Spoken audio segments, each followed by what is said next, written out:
Exam appeal అయ్యేటువంటి అవకాశం ఉందా? అస్సలు కనపడటం లేదండి. ఇన్ని సంవత్సరాలు డిఎస్సి చరిత్రలోనే ఇప్పటి వరకు ఇంత తక్కువ పోస్టులు ఎప్పుడు ఇవ్వలేదు. ఏ గవర్నమెంట్ కూడా 6,000 పోస్టులు ఇవ్వలేదు. అది కూడా ఏంటంటే టెట్ డిఎస్సి ఒకేసారి రిలీజ్ చేశారు. టెట్ పెట్టిన 45 రోజుల తర్వాత డిఎస్సి పెట్టాలని ఒక నియమం ఉంది.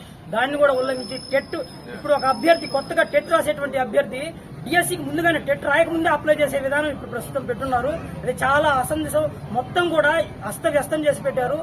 కేవలం ఒక 2 నెలల్లోనే టెట్ కమ్ డిఎస్సి రెండు ఈ మాత్రానికి టెట్ సపరేట్ డిఎస్సి సపరేట్. ఎందుకంటే టెట్ కమ్ టీఆర్టీ ఒకేసారి 2 నెలలు తేడాతో ఒకేసారి వదిలింటే 4.5 సంవత్సరం కాలయాపన చేసి కేవలం లాస్ట్ ఎలక్షన్ మూమెంట్ ఇది ఎలక్షన్ స్టంట్ కాదా అని అడుగుతున్నాము.